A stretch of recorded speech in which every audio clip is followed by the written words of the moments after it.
जैसा कि अंतर्राष्ट्रीय और राष्ट्रीय स्तर पर जो हमारे माननीय प्रधानमंत्री जी ने एक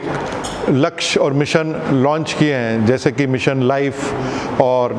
ग्लासगो डिक्लेरेशन में पंचामृत के तहत, और उसमें एक लक्ष्य है कि हम जो क्लाइमेट चेंज के अगेंस्ट वो जो हमें एक मुहिम छेड़ी है, तो वृक्षों का उसमें बहुत ही महत्वपूर्ण योगदान है। अब हमारे पास ज़मीन सीमित है और हमें वृक्षों की संख्या बढ़ानी है, तो अब उन वृक्षों की संख्या बढ़ाने के लिए अभी भी बहुत पोटेंशियल है। ज़रूरत है कि इनको किस तरह से हमें आगे बढ़ाना है। तो एक प्रोजेक्ट जो है tree outside forest in India, जो कि यूएसएड जो है यूनाइटेड स्टेट्स की जो एजेंसी है, डेवलपमेंट एजेंसी है, उन्होंने further world agro forestry centre और ICRAF international centre for research and agro forestry और ये CIFOR centre for international forestry research, इन और ये कंसोर्शियम बना के उन्होंने 7 राज्यों का चयन किया है कि उसमें किस प्रकार से जो है मुहिम छेड़ी जाए, उसको पूरा कैपेसिटी बिल्डिंग किया जाए कि जो है हम इसको एक आगे बढ़ाएं। तो इसके बारे में जो रेलिवेंट स्टेक होल्डर्स हैं उनकी आज ये 2 दिन की यहाँ पे हम लोगों ने कार्यशाला आयोजित की है। तो आज का जो है ये पहला दिन है जिसमें कि टेक्निकल वर्कशॉप की जा रही है, जिसमें कि रेलिवेंट स्टेक होल्डर्स हैं, इंडस्ट्री से लोग हैं, हमारे फॉरेस्ट डिपार्टमेंट से और अन्य विभागों से लोग हैं, अंतर्राष्ट्रीय संगठनों से लोग हैं और एनजीओज हैं, इंडस्ट्रीज से लोग हैं। तो मिलके एक इस प्रकार का हम लोगों का संवाद हो रहा है, जिसमें कि ये हो कि हरियाणा राज्य में, जहाँ की वैसे ही हमारे पास वनों की संख्या बड़ी सीमित है, 3.5% है, 80-85% से अधिक हमारे कृषि आधारित जो है ज़मीन है,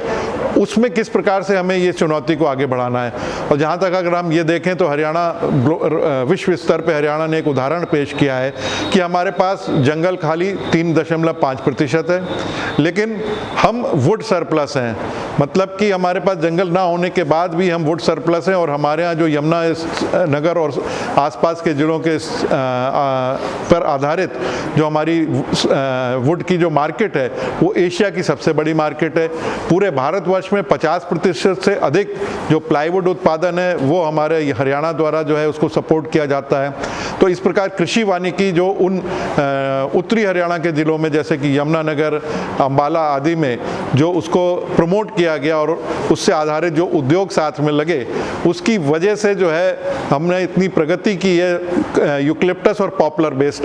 प्लांटेशन करके, जिसमें कि राज्य की जो है हमारी इकोनॉमी को भी काफ़ी बल मिला है। अब आवश्यकता है हरियाणा में जो किस तरह से हम बढ़ा सकते हैं, जैसे कि हम देख रहे हैं प्रदूषण भी बढ़ रहा है, शहरी विकास हो रहा है और हरियाणा में जिस प्रकार से और हम लोग अपना विकास कर रहे हैं, लेकिन साथ साथ पर्यावरण की चिंता जो है वो भी साथ साथ बढ़ती जा रही है। तो विकास और पर्यावरण को अलग अलग नहीं देखा जा सकता है और उसके लिए आवश्यक है कि हम अपनी मुहिम किस प्रकार से चलें। तो अब है कि उत्तरी हरियाणा के अलावा जो आपका सेंट्रल हरियाणा है, साउथ हरियाणा है, वेस्ट हरियाणा के ज़िलों में किस प्रकार से जो है पेड़ की संख्या बढ़ाई जाए,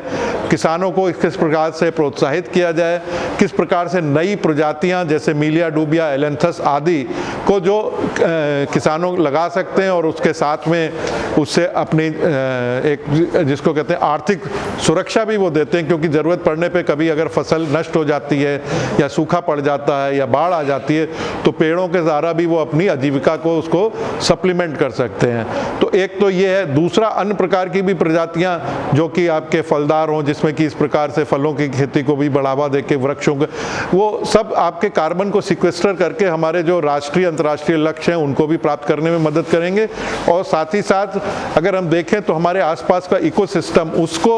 सुधारने में और उसके लिए वृक्षों का बहुत ही महत्व है। इसी प्रकार से जो हमारे शहर हैं उन शहरों में अर्बन फॉरेस्ट्री को बढ़ावा देना है। तो इस प्रकार के मॉडल्स के साथ और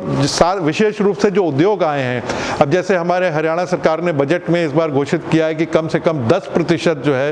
पंचायत भूमि जो है वृक्षों के अधीन होनी चाहिए। ठीक है, हम वृक्षों के अधीन करें, लेकिन इसमें ज़रूरत है कि साथ में जो इंडस्ट्री की रिक्वायरमेंट है उससे इसको लिंक करें। इसीलिए इंडस्ट्रीज़ के भी कई जो है प्लाईवुड इंडस्ट्रीज़ के बड़ी बड़े कंपनीज़ भी यहाँ पर आज हैं, सेंचुरी प्लाईवुड से हैं, ग्रीन लैम्प से हैं और आईटीसी से लोग आए हैं जो कि क्वालिटी प्लांटिंग मटेरियल उपलब्ध कराते हैं इस प्रकार की हाई क्वालिटी सीडलिंग्स की। तो एक इस प्रकार का रोड मैप बने जिसमें कि जो भी पेड़ उगाए जाएं और उसके हिसाब से वो पेड़ों की क्षमता हो, जितना पेड़ों से हमें जो भी आपकी लकड़ी मिले, उद्योग भी उसको एब्जॉर्ब कर पाए। क्योंकि अभी हम देखते हैं जैसे यमुनानगर आदि में कभी प्लाईवुड सफ़ेदे के दाम एकदम से बढ़ जाते हैं और कभी इतने कम हो जाते हैं, जिसकी वजह से अगर कम दाम पे उसको बेचना पड़ता है तो आगे के लिए उसको इंकरेजमेंट नहीं रहता कि हम जो है इसको लगाएं। तो एक इस प्रकार का भी आपस में पार्टनरशिप की आवश्यकता है, जो कि उद्योग भी तैयार रहें कि किस प्रकार से अगर भविष्य में उनको लगातार सस्टेनेबल बेसिस पे लकड़ी चाहिए, वुड बेस्ड जो भी प्रोडक्ट्स हैं जैसे प्लाईवुड के अलावा और किस प्रकार से जो है हम नई नई चीज़ें प्रोडक्ट्स डेवलप करें, उसके लिए टेक्नोलॉजी सपोर्ट के हिसाब से मीडियम इंडस्ट्रीज़ को जो है हम किस प्रकार से जो है उनको बढ़ावा दें। तो इन सब चीज़ों को इंटीग्रेटेड रूप में आज हम जो है यहाँ पर चर्चा कर रहे हैं, जिसका कि आगे का एक रोड मैप इस प्रोजेक्ट में तैयार होगा। और साथ ही जैसे वर्ल्ड एग्रो फॉरेस्ट्री और इक्राफ के सहयोग से हम लोगों ने किस प्रकार से पेड़ों की गणना की जाए, उसके लिए भी एक ऐप डेवलप किया है, जिसका भी कल प्रातः के सत्र में एक ट्रेनिंग दी जाएगी जो हमारे फील्ड स्टाफ होंगे। ऑलरेडी पिछले सप्ताह में यहाँ के एमडी यूनिवर्सिटी के जो छात्र हैं उनको सिखाया गया, हमारे फील्ड स्टाफ को भी ट्रेनिंग दी गई है। क्योंकि अगर हमें पेड़ों को भी गिनना है तो अकेले वन विभाग खुद से नहीं कर सकता है, हमें इसको ट्रेन करके गाँव के युवाओं को और शहरों में रेजिडेंट वेलफेयर एसोसिएशन, इन सबको उसमें